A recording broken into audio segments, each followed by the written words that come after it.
Well, I know Bobby made that announcement about the softball team, and, we need some help. And, maybe Mark could be the answer to our softball worries and woes. And Mark, I'm not saying you're not the answer. You could be. I just want to recount what happened to me when I first got here a few years ago, and they needed some help on the softball team. So I thought, well, I haven't played softball in, I think Lou Gehrig was playing back then. It's been a while. Anyway, I thought I can at least go out. I can at least do something. And so, surprisingly enough, I could hit the ball, and I hit it pretty far and got to second base, got a double, and later on in the game, I'm up again, and a couple of people are on base, and I go, man, this is great, and I hit the ball pretty far again, and I think I can get a triple. So, I take off out of the batter's box, down the first baseline, going as fast as I can, which was about like this. But to me, I was sprinting. I think I can get a triple. The next thing I know, I was in the dirt. Luckily, my lips had broken my fall, and I could hardly make it to first. I got back up, and I'm hobbling. Like someone had shot me with a deer rifle, and I had pulled or torn my left hamstring, and so just saying, if you go out, don't swing real hard, don't run real fast. In fact, don't do anything. Just kind of be out there.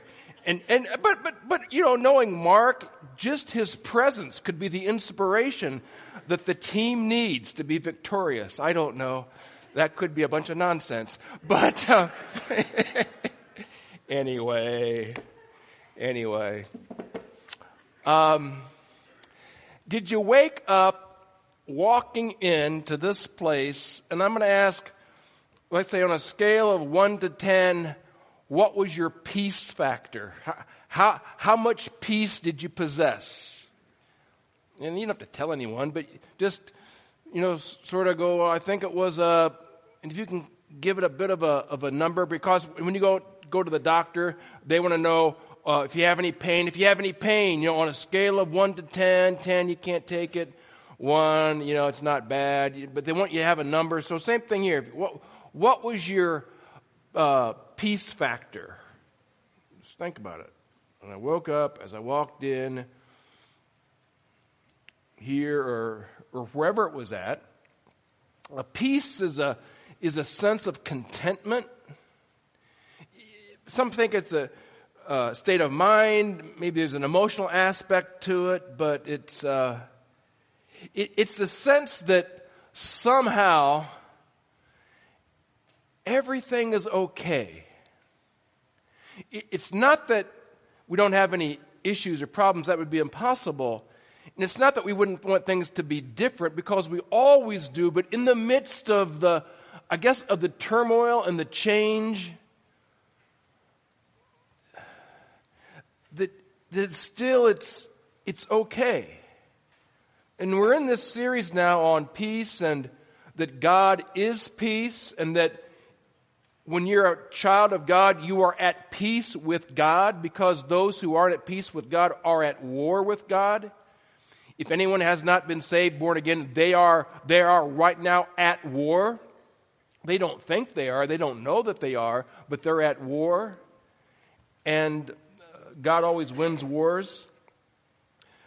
But also that God gives peace. He doesn't just keep it to himself. He dispenses peace. He wants to be his recipients of peace. And that God has, and it's available to his people. I go, even this morning, even you, even in the circumstances and where you're at in life. It really is. And if I say, well, how badly would you like to experience and possess this peace? Most people would go, well, I would like that a lot. That would be incredible. Again, peace doesn't mean that everything is okay, but it's okay that not everything's okay. And that doesn't seem to make a lot of sense. I get it. Because we admit everything isn't okay. It's never everything's okay. But can you get to a place that it's okay? That it's not all okay? And you might think, well, how can that be? How can that be possible? And hopefully I can do a decent job of explaining, regardless of how you walked in, whatever peace factor you had, you can walk out with a greater sense of peace than what you came in with. And I think that would be good news for everyone. But to do that, you have to get beyond the thought that we can only have God's peace if life is smooth and trouble-free. We have to get past that. Because let me ask you, when is the last time in your life that everything was smooth, no problems at all, no troubles at all? It was just incredible in every single way. And you might be thinking, maybe for you it's right now. It could be. But for a lot, it's like, I don't know if it's ever been that way. Or maybe Christmas morning, 1963. I mean, maybe it's been a while. But it can still be. Here's the thought that I want you to hang on to. Even in hardship and grief, God gives peace. So it's not like you have to make the hardship go away. Because some of that's impossible. You can't do it. Or it's not that we don't grieve. It's not that we have to wait for all the grief to go away. I mean, here's the thing about grief. The little that I know is you don't control grief. It has this process. You can make progress, but once it's there, and some of it is to the extent that it never fully goes away, and so you can't just make it disappear. And not that you shouldn't pray, you can pray, but oftentimes even in prayer, grief remains. Is grief okay? It's okay. I wish it wasn't there, right? It's a horrible feeling. And sometimes it takes a long time before it settles down to where things can be okay. But even in hardship and grief, God gives peace. So I want to take you back in John's gospel, and we're going to be basically in John 16. And in John 16, Jesus is finishing up, it's called the Upper Room Discourse, or his farewell discourse, and he's talking to, the 12 disciples. Well, one had left, Judas Iscariot went up and he's gone, so it's 11 now. And he's saying, there's just some things I got to tell you guys here. It's the night in which he was betrayed. The next day he's crucified, so this is the night before the whole cross scenario works itself out. And so, but try to get the context of what this is, and so hopefully it makes some sense. Here's at verse 1, it says, they will make you outcasts, talking to the disciples, they will make you outcasts from the synagogue, the place of worship. But an hour is coming for everyone who kills you to think he's offering service to God. So you're going to be outcast from the synagogue, or they're going to make you outcast from, we'd call it the church. You don't belong there anymore. They'll let you know that. Oh, and by the way, people are coming to kill you. Now, I don't think I've ever in my life had anyone that I know of was out to try to kill me.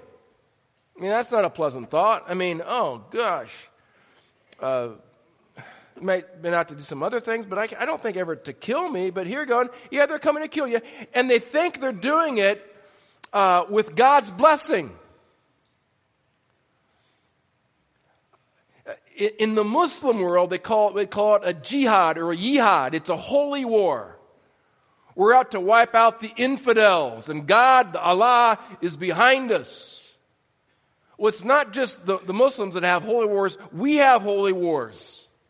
He said, this is like a holy war going on. They're going to come to wipe you guys out, and they think it's because they're doing God's work, God's will, God's way. That's what they think. All right. But there's more.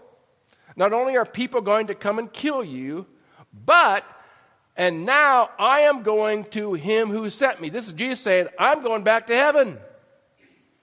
So people are coming to wipe you out, but I'm not going to be here. I'm not going to be here to protect you, talk to you, comfort you, give you an escape route. I'm not going to be around. So don't be looking for me. Don't be counting on me because I'm taking off.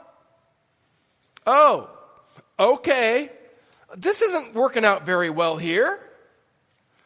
And here, next verse, because I have said these things to you, sorrow has filled your heart. Well, of course it would.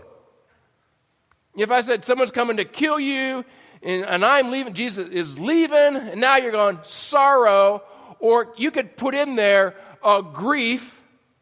Grief and sorrow has filled your heart to the full. There's no place for anything else. Now you're beside yourself. You're worried. You're wondering, how are they going to kill me? When are they going to kill me? What can I do? And Jesus isn't going to be here. This is not good.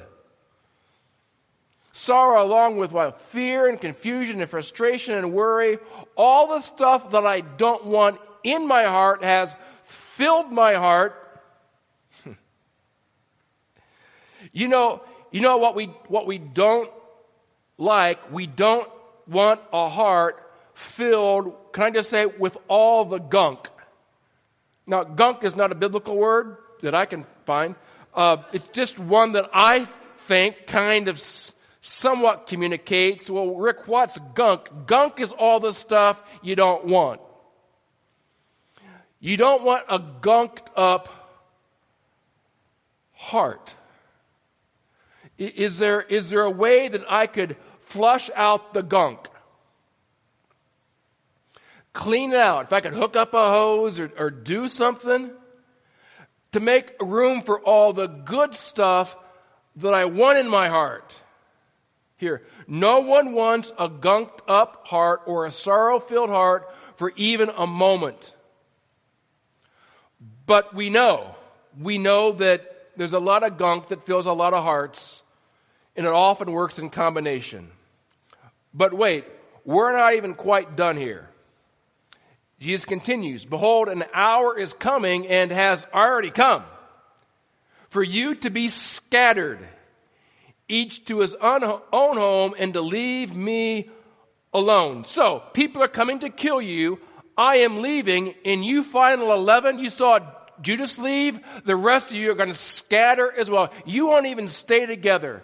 We've been together for 3 years. We've done life together. We've leaned upon one another. We had those conversations. But each one of you are going to go back to your own home. So, there. You have no support network.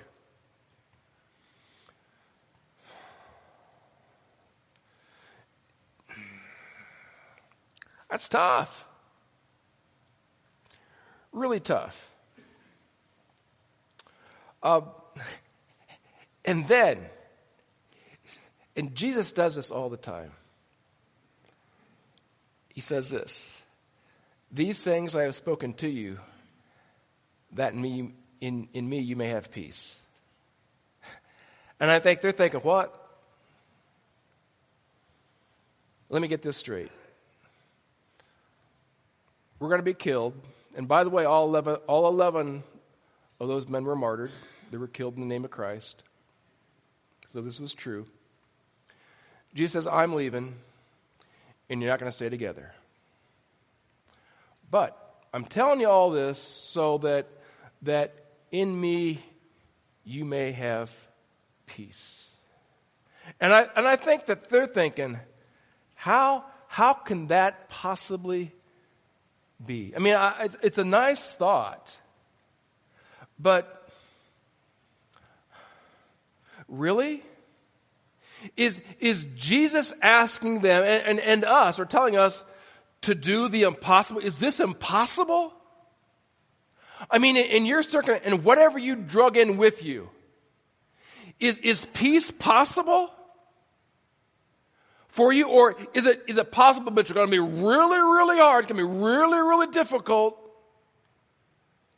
I don't know if I can pull this one off or not, or I'm going to try, I'm going to do my best to try my hardest to make this happen. Or is it something else? Is it available to each of us today? Is it attainable for every single person in Christ right here, right now? And I think what Christ is saying is, yes, it is. And of course, the question then is, well, then how? I know that so many people, Christians and non-Christians, we live a life of fear. We live a life of worry. We live oftentimes a life of anger. And sometimes we go from being angry to being passive, to being angry to being passive, and we don't know a third alternative. Our life just goes like that.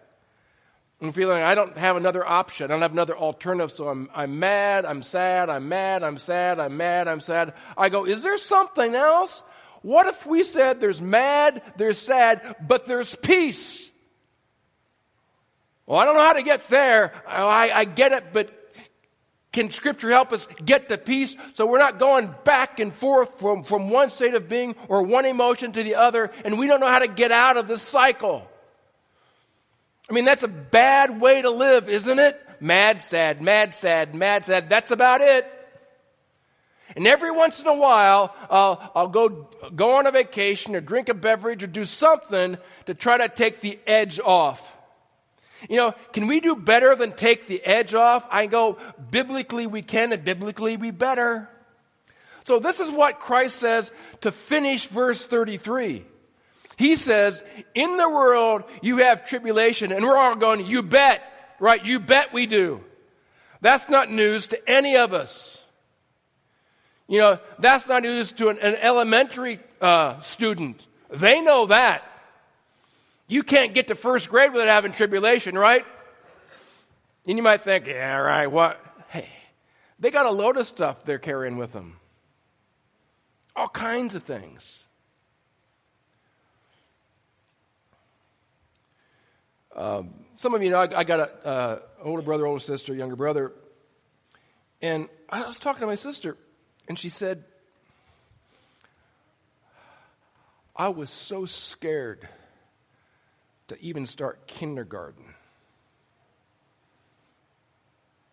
And I'm like, it seems kind of odd. I mean, what's to be scared of? It's kindergarten. But she said, I just didn't think that I was smart enough to even be there. So she's doesn't even start, and she's all worked up. What is she, like 5 years old or something like that? Back then, everybody would be in kindergarten about 5. Today, I think they wait till they're 12 or so. But we want to make sure that when they're in high school, they're hitting their physical peak so they can get the scholarship. But back then, I started kindergarten when I was 4. Back then, I was like a week or two before my 5th birthday, and so Mom and Dad just want to get us out of the house. You know, just go. If kindergarten's open, go. If they'll take you, you're 2, go. Go to kindergarten. You know, get a fresh start on things. But she was scared just because of kindergarten. And I'm going, wow. So don't think that little people don't have worries and concerns and fears. And they have it. And sometimes just as much, if not more, because they don't know how to cope with a lot of things. They don't have those skills. But Jesus says, listen, you're going to have tribulation. Absolutely, we're going to have tribulation. But that, you know, part of it, if you ever thought life was going to be easy, who in the world put that thought in your mind? Just didn't so. It's never so. So in the world, you're going to tribulate. But here's the thing, but take courage. Because Jesus says, I have overcome the world. And I want to tell you, I believe that is where peace is found. It's when we take courage. Jesus knows that life for us back then, today, it doesn't matter. It's going to be tough. That's normal. Life being tough is the norm. It's to be expected. Don't treat it any other way. I mean, if you don't eat what you expect, I expect to be hungry. If you don't sleep, what do you expect? Oh, I expect to be tired. If you live, what should you expect? I expect there to be hardship. So don't think, oh, what's going on? What's happening? This is a normal course, folks.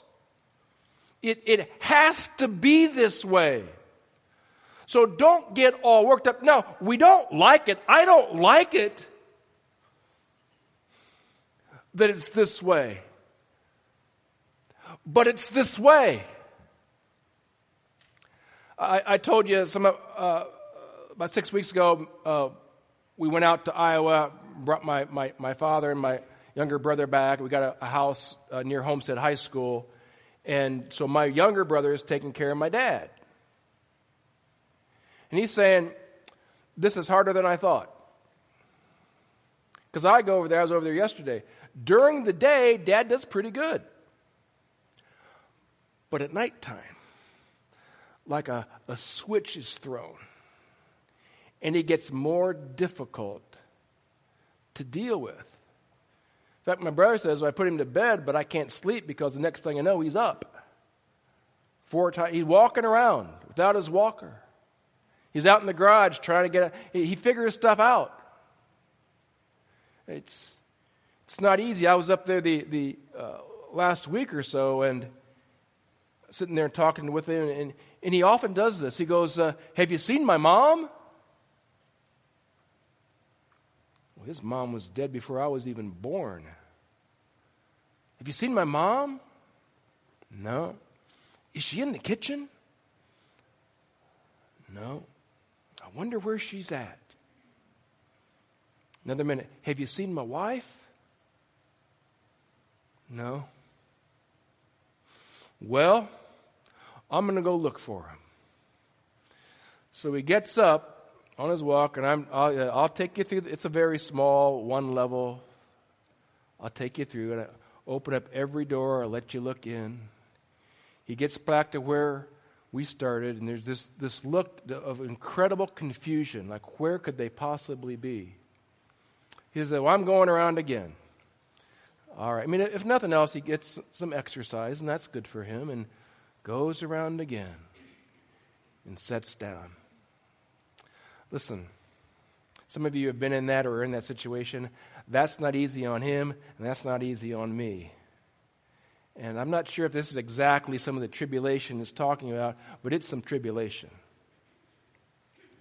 Because it's not like next week he's going to be better. You know what that's like. So yeah, it's tough, but then I hear other things, other stories of people and their difficulties. It's not all health stuff. Some of it's health stuff, but life is hard, right? At any age, all the time. But yet, God says, take courage. Take courage. Here's my thought, and that is, to have God's peace, you have to look at things differently. You have to think differently. If you think the way normal people think, you'll never have peace in the midst of tribulation or hardship. You won't get it. And it'll own you. Like all your waking moments, all your thinking is based upon this hardship. And whoever you talk to them about that hardship. And in your mind, it's all about this hardship. It's not that we deny it, but we can do something different with it. So, just a few things. Number one is, life is hard. I already said that. It's supposed to be that way. It's supposed to be that way. If you have not discovered that yet, you will shortly. It will show up. The second thing, And Christ just said this. He said to take courage. And so you have to get to a place where life is hard, but I will take courage. I will do this. No one's going to do that for you. God won't even do that for you. He will help you, but he won't do it for you. Good place. Well, I will take courage. Another version of the scripture says, I will take heart. An interpretation of that is, I will cheer up. I won't stay down and let the circumstances of life drag me through the mud, face first, kissing dirt. I will not allow that to happen. Here, if you're going to fight, this is the fight. The fight of life is taking courage, cheering up in the midst of hardship and tribulation. And we have to do that. People are trying to do that, but with limited success. Or often people are trying to take courage or trying to cheer up in ungodly fashion. And I don't have to talk about that. You know what that stuff is. They're trying to get there, but they're trying to do it apart from God, knowing, or at least we know they're doing it in ways God says don't do that. They're doing it anyway. They may not know better. But everyone's trying to cheer up somehow. But it takes God. See, he says, take courage, and this is why. Because I have overcome the world. That's what he says. If you're going to take heart, if you're going to cheer up, you can only do it because I have overcome the world. And part of it, since I have overcome the world, there is also something that you must do.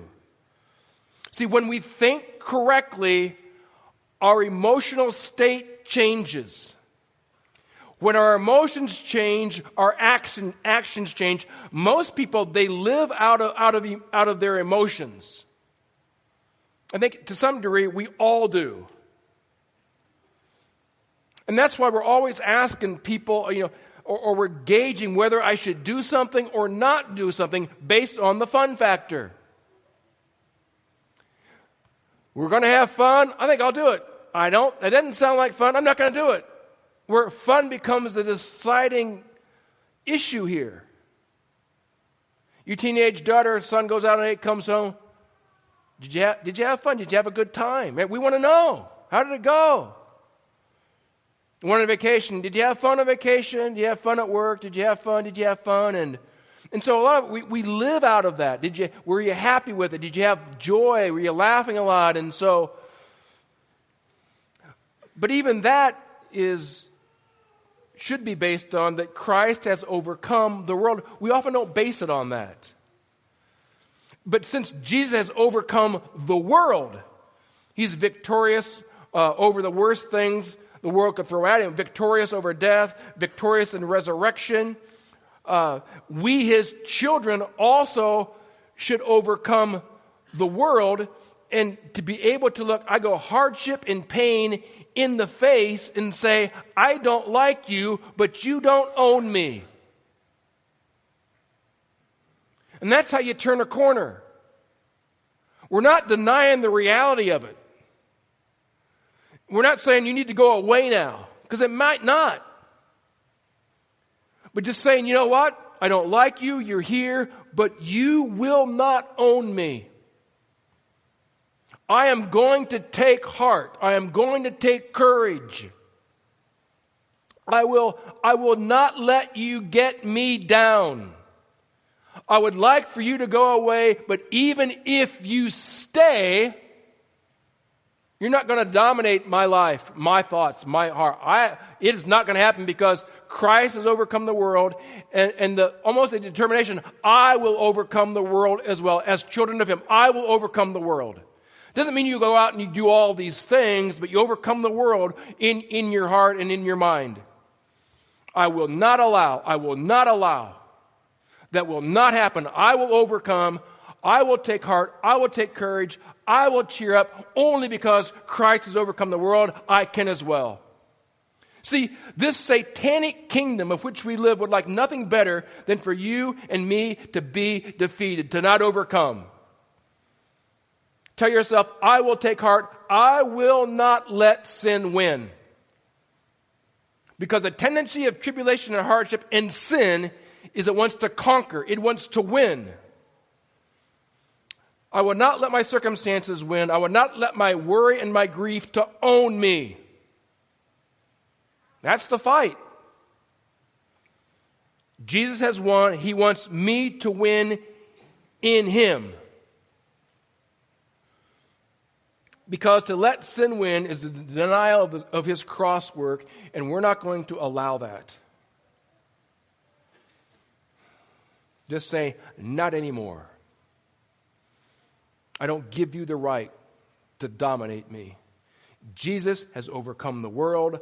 I will, because of and in Him, overcome the world. And I do that by taking courage, by taking heart, by cheering up in the midst of hardships, of tribulation. You say, that's exactly what I'm going to do. You have to come to that determination. What do I do with hard? What do I do? Well, you try to solve it, but often we can't. Like it happened. It's not going away. You can't change the past. But what do I do with it? Or maybe it's present. What do I do with the present? You pay attention, but it doesn't own you.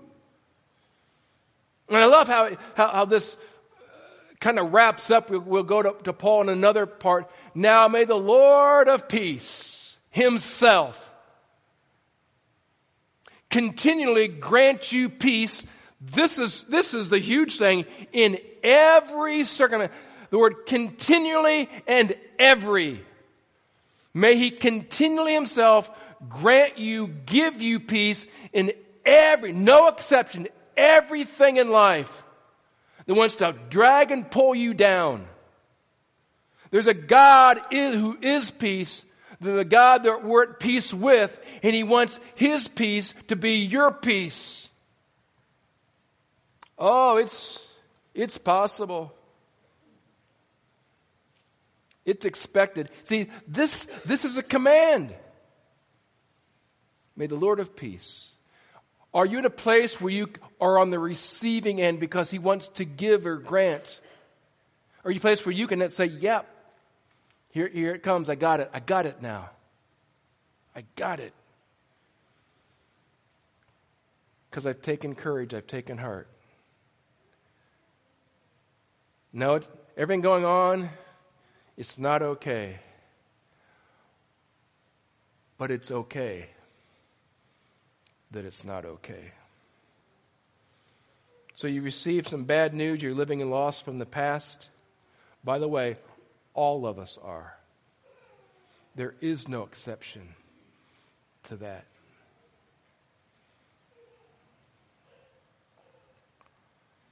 But we have a choice to make. Either allow the loss to dominate us, control us, or we can grieve the loss and also take heart, cheer up, at which point God's peace becomes our peace.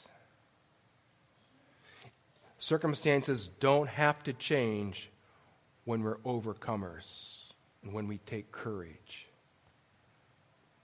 Here we go. Even in hardship and grief, God gives peace. So I want you to pray with me now, and in my prayer for myself and each of you is that